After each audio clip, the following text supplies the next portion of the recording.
Historia de los Patriarcas y Profetas, escrito por Helena Hammond de White, capítulo 9. La semana literal. Al igual que el sábado, la semana se originó en el tiempo de la creación y fue conservada y transmitida a nosotros a través de la historia bíblica.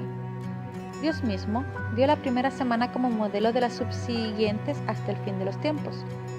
Como las demás, consistió en 7 días literales.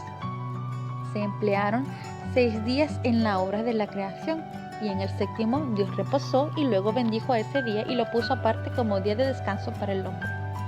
En la ley dada en el Sinaí, Dios reconoció la semana y los hechos sobre los cuales se funda. Después dar al mandamiento: acuérdate del sábado para santificarlo. Éxodo 20, capítulo 8. Y después de estipular lo que debe hacerse durante los 6 días y lo que no debe hacerse en el séptimo, manifiesta la razón por la cual ha de observarse así la semana, recordándonos su propio ejemplo. Porque en 6 días hizo Jehová los cielos y la tierra, el mar y todas las cosas que en ellos hay, y reposó en el séptimo día. Por tanto, Jehová bendijo el sábado y lo santificó. Éxodo capítulo 20, versículo 11. Esta razón resulta plausible cuando entendemos que los días de la creación son literales. Los primeros 6 días de la semana fueron dados al hombre para su trabajo, porque Dios empleó el mismo periodo de la primera semana en la obra de la creación. En el día séptimo, el hombre debe abstenerse de trabajar en memoria del reposo del Creador. Pero la suposición de que los acontecimientos de la primera semana requieren miles y miles de años ataca directamente los fundamentos del cuarto mandamiento. Representan al Creador como si estuviera ordenando a los hombres que observaran la semana de días literales en memoria de largos e infinitos periodos. Esto es distinto del método que Él usa en su relación con sus criaturas. Hace oscuro e indefinido lo que Él ha hecho muy claro. Es incredulidad en la forma más insidiosa y por lo tanto más peligrosa. Su verdadero carácter está disfrazado de tal manera que la sostiene y enseñan muchos que dicen creer en la Sagrada Escritura. Por la palabra de Jehová fueron hechos los siglos, y todo el ejército de ellos, por el aliento de su boca. Porque Él dijo, y fue hecho. Él mandó, y existió. Salmos, capítulo 33, versículos 6 y 9. La Sagrada Escritura no reconoce largos periodos en los cuales la tierra fue saliendo lentamente del caos. Por lo que se refiere a cada día de la creación, las Santas Escrituras declaran que consistía en una tarde y una mañana, como todos los demás días que siguieron desde entonces. Al fin de cada día se da el resultado de la obra del Creador, y al terminar la narración de la primera semana se dice: estos son los orígenes de los cielos y la tierra cuando fueron creados. Génesis capítulo 2, versículo 4. Pero esto no implica que los días de la creación fueron algo más que días literales. Cada día se llama un origen, porque Dios originó o produjo en él una parte nueva de su obra. Los geólogos alegan que en la misma tierra que se encuentra la evidencia de que esta es mucho más vieja de lo que enseña el relato de Moisés. Han descubierto huesos de seres humanos y de animales, así como también instrumentos bélicos, árboles petrificados, etc., mucho mayores que los que existen hoy en día, o que hayan existido durante miles de años. Y de esto infieren que la tierra está poblada mucho tiempo antes de la semana de la creación, de la cual nos habla la Escritura, y por una raza de seres de tamaño muy superior a la cual hombre de la actualidad. Semejante razonamiento ha llevado a muchos que se verán a creer en la Sagrada Escritura a aceptar la idea de que los días de la creación fueron periodos largos e indefinidos.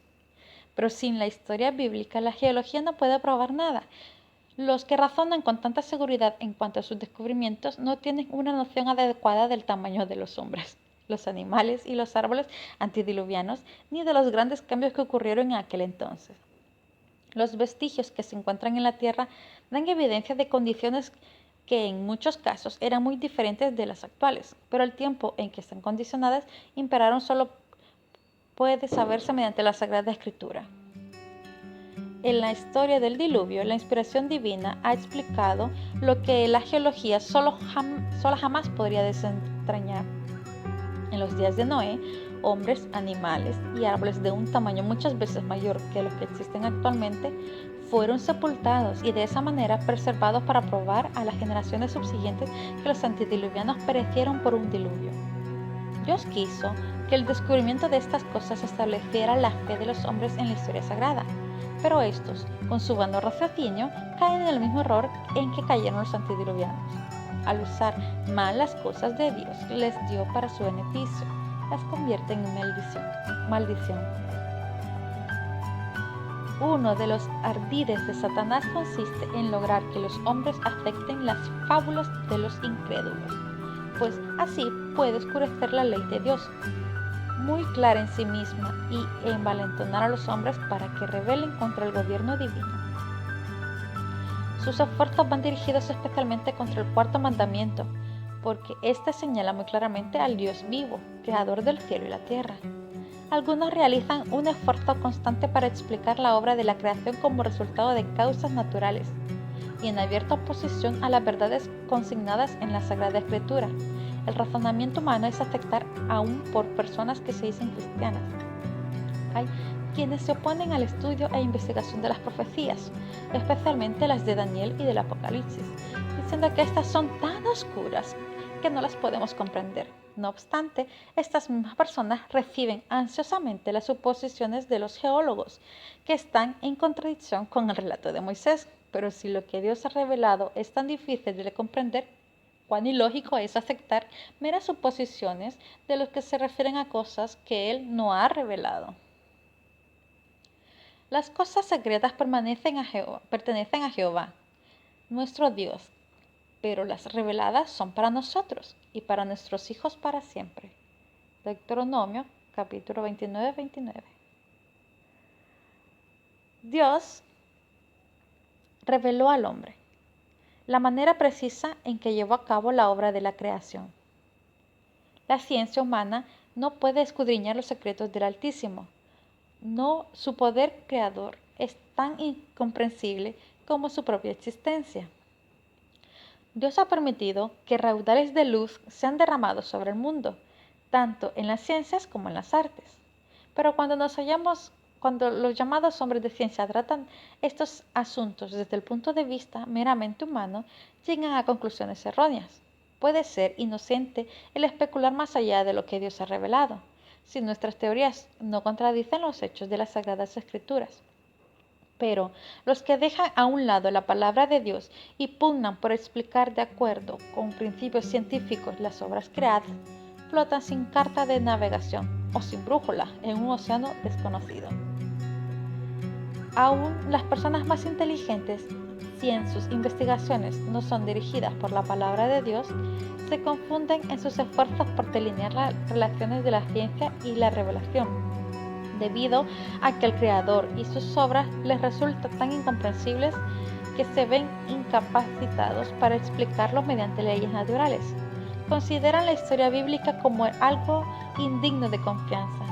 Los que dudan de la certeza de los relatos del Antiguo y del Nuevo Testamento serán inducidos a dar un paso más y a dudar de la existencia de Dios, y luego, habiendo perdido sus anclas, se verán entregados a su propia suerte para encallar finalmente en las rocas de la incredulidad.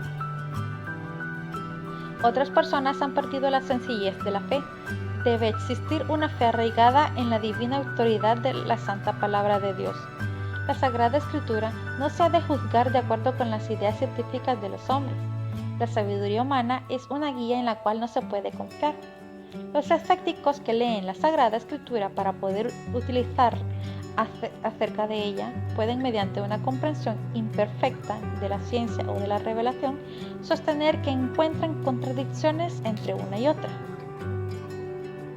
Pero cuando se entienden correctamente, se las nota en perfecta armonía. Moisés escribió bajo la dirección del Espíritu de Dios, y una teoría geológica correcta no representará descubrimientos que no puedan conciliarse con los acertos así inspirados. Toda verdad, ya sea en la naturaleza o en la revelación, es consecuente de consigo misma en todas sus manifestaciones.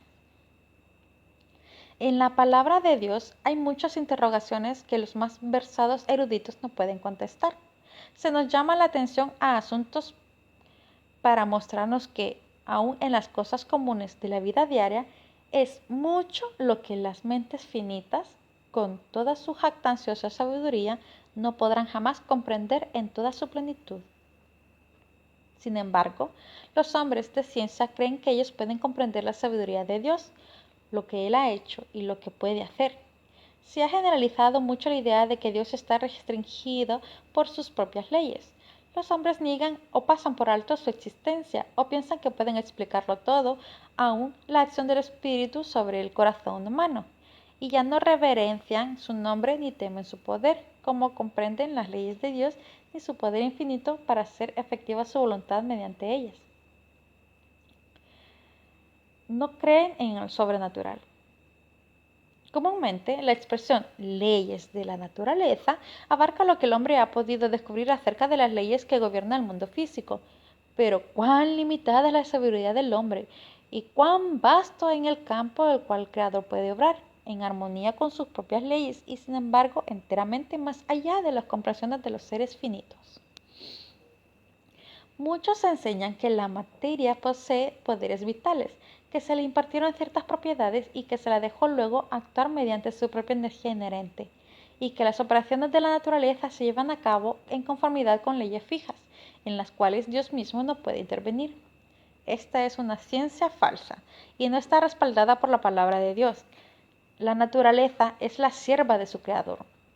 Dios no anula sus leyes, ni tampoco trabaja contrariándolas. Las usa continuamente como sus instrumentos. La naturaleza atestigua que hay una inteligencia, una presencia y una energía activa que trabaja dentro de sus leyes y mediante ellas. Existe en la naturaleza la acción del Padre y del Hijo. Cristo dice, mi Padre hasta ahora trabaja y yo trabajo. Juan capítulo 5, versículo 17. Los levitas, en un himno registrado por Nehemías, cantaban, Tú solo eres Jehová, tú hiciste los cielos y los cielos de los cielos, con todo su ejército, la tierra y todo lo que está en ella, los mares y todo lo que hay en ellos. Tú vivificas todas estas cosas. Nehemías, capítulo 9, versículo 6. En cuanto se refiere a este mundo, la obra de la creación de Dios está terminada, pues fueron acabadas las obras desde el principio del mundo. Hebreos capítulo 4, versículo 3. Pero su energía sigue ejerciendo su influencia para sustentar los objetos de su creación. Una palpitación no sigue la otra, un hálito al otro, porque el mecanismo que una vez se puso en marcha continúa accionando su propia energía inherente, sino que todo hálito, toda palpitación del corazón es una evidencia del completo cuidado que tiene todo lo creado aquel en quien vivimos, nos movemos y somos. Hechos, capítulo 12, versículo 28. No es en virtud de algunas fuerzas inherentes que año tras año la tierra produce sus abundantes cosechas y que continúa su movimiento alrededor del sol. La mano de Dios dirige los planetas y los mantiene en su puesto en su ordenada marcha a través de los cielos. Él saca y cuenta su ejército, a todos llama por sus nombres y ninguno faltará. Tal es la grandeza de su fuerza y el poder de su dominio. Isaías, capítulo 40, versículo 26. En virtud de su poder, la vegetación florece, aparecen las hojas y las flores se abren. Es Él quien hace los montes producir hierba. Por su poder los valles se fertilizan. Todas las bestias de los bosques piden a Dios su alimento, y toda criatura viviente, desde el diminuto insecto hasta el hombre, depende diariamente de su divina providencia. Según las hermosas palabras del salmista, todos ellos esperan en ti para que les des la comida a su tiempo. Tú les das y ellos recogen. Abres tu mano y se sacian de bien. Salmos 104, versículos 27 y 28. Su palabra controla los elementos. Él cubre los cielos de nubes y prepara la lluvia para la tierra. Da la nieve como lana y derrama la escarcha como ceniza. A su voz se produce un tumulto de aguas en el cielo. Él hace subir las nubes del extremo de la tierra, trae los relámpagos con la lluvia y saca el viento de sus depósitos. Salmos 147, versículo 8 y 16. Jeremías capítulo 10, versículo 13. Dios es fundamento de todas las cosas. Toda verdadera ciencia está en armonía con sus obras. Toda verdadera educación nos guía a obedecer a su gobierno. La ciencia abre nuevas maravillas ante nuestra vista. Se remonta alto y explora nuevas profundidades, pero de su búsqueda no trae nada que esté en conflicto con la divina revelación. La ignorancia puede tratar de respaldar puntos de vista falsos con respecto a Dios, valiéndose para ello de la ciencia, pero el libro de la naturaleza y la palabra escrita se iluminan mutuamente. De esa manera, somos guiados a adorar al Creador y confiar con inteligencia en su palabra. Ninguna mente finita puede comprender plenamente la existencia, el poder, la sabiduría o las obras del infinito. El escritor sagrado dice: ¿descubrirás tú los secretos de Dios?